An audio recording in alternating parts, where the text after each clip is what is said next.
مرشد قبلہ کی مانند ہوتا ہے، اس کی طرف دور سے بھی رخ کرنے سے فیض حاصل ہو جاتا ہے۔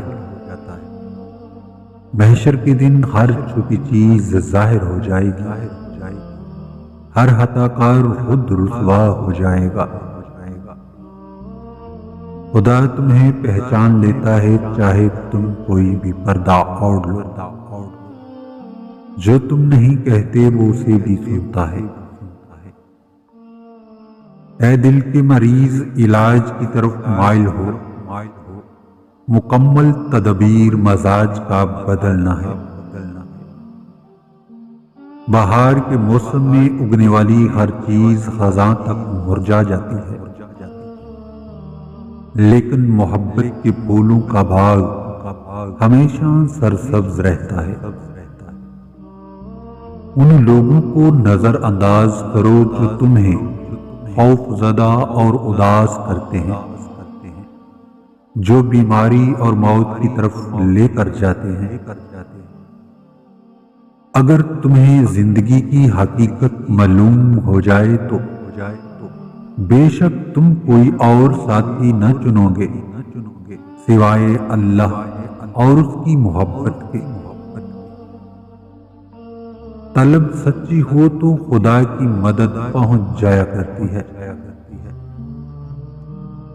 عشق کو ذکر محبوب کے بغیر سکون نہیں ملتا۔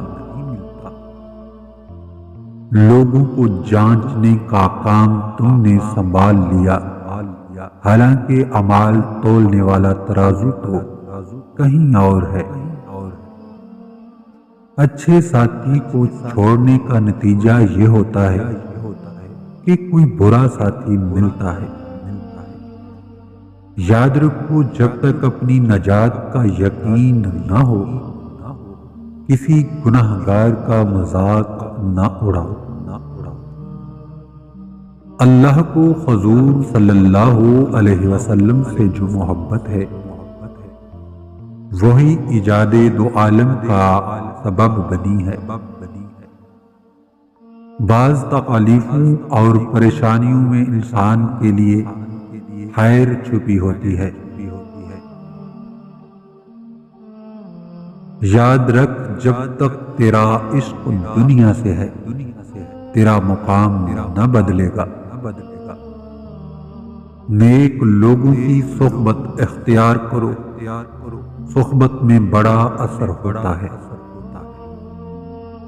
دل کا علم وہ ہے جو الہام اور وحی سے حاصل ہو۔ ایک سچا مرشد کبھی بھی تمہیں اپنی ذات کا اسیر بنانے کی کوشش نہیں کرے گا، اور نہ ہی اپنے نفس کے لیے تم سے تابع داری اور تعریف و توصیف کا تقاضا کرے گا۔ کسی بھی چیز سے پریشان ہونے کی ضرورت نہیں ہے اے انسان، نہ تو یہ درد ہمیشہ رہنے والا ہے اور نہ یہ زندگی۔ مچھلی کو سب کچھ پانی سے حاصل ہوتا ہے، اسی طرح خدا کے عشق کو بھی سب کچھ عین ذات سے حاصل ہوتا ہے، ہوا خراب ہو یا پوشاک۔ شیطان کو باہر مت دیکھو، بلکہ اپنے اندر تلاش کرو۔ شیطان کوئی ایسی غیر معمولی قوت نہیں جو تم پر باہر سے حملہ آور ہوتی ہے، بلکہ تمہارے اندر سے ابھرنے والی ایک معمولی سی آواز کا نام ہے۔ جب تک ہم اللہ کی تخلیق سے محبت کرنا نہیں سیکھتے، تب تک ہم اس قابل نہیں ہو سکتے کہ اللہ سے حقیقی طور پر محبت کر سکیں اور اس کو جان پائیں۔ انسان کے نیک اعمال ہی اس کے بہترین ساتھی ہیں۔ گناہگار جب ندامت کے آنسو روتا ہے تو عرش اس طرح کانپتا ہے جس طرح ماں بچے کے رونے سے کانپتی ہے۔ محبوب کا دیدار میسر نہ آئے تو آنکھ کا اندھا ہو جانا بہتر ہے۔ جس نے اپنا ناطہ حضور اکرم صلی اللہ علیہ وسلم سے جوڑ لیا وہ یقیناً دنیا و آخرت میں کامیاب ہے۔ اس دنیا کی زندگی ایک خواب ہے اور خواب اصلی وطن کو بلا دیتا ہے۔ ہم جتنا پرسکون ہوتے ہیں اتنا ہی زیادہ ہم سن سکتے ہیں۔ اے دل، اگر تجھے دوزخ کی آگ سے نجات پانے کی فکر ہے تو رسول اللہ صلی اللہ علیہ وسلم کا قرب حاصل کر۔ تم ترک دنیا اور روزے رکھنے سے اپنے بدن کا تزکیہ تو حاصل کر سکتے ہو، لیکن قلب کا تزکیہ صرف محبت سے ہی ہوگا۔ اے انسان، وہ روٹی نہ کھا جو تیری عزت کو برباد کر دے۔ اللہ تعالیٰ اپنے کاموں میں با اختیار ہے، اس لیے آہوزاری کرنے سے وہ بھیجی ہوئی مصیبت کو ٹال دیتا ہے۔ اگر تم دوسروں سے محبت کے طلبگار ہو تو صرف محبت کا مطالبہ نہ کرو بلکہ خود ان سے محبت کرو۔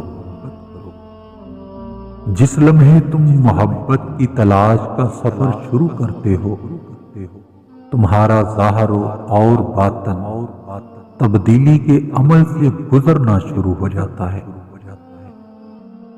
صبر یہ ہے کہ تم کانٹے کو دیکھو تو تمہیں پھول بھی دکھائی دے۔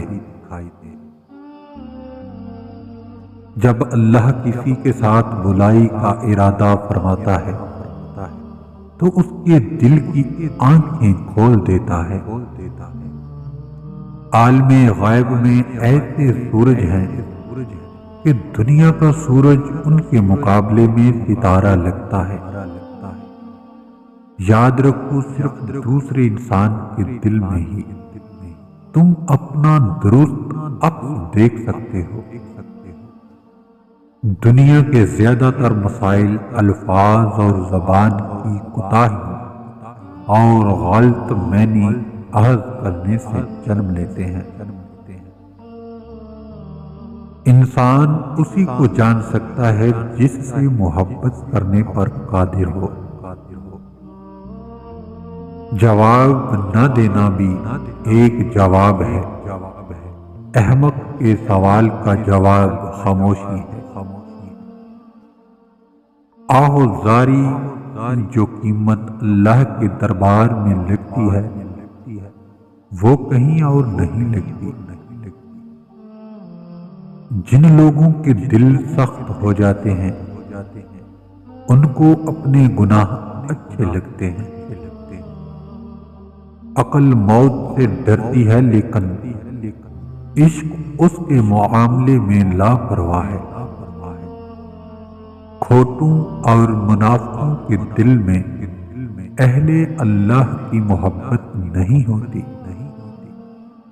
اچھی عادت تو اس شخص کی ہے جو بروں کو برداشت کر لے۔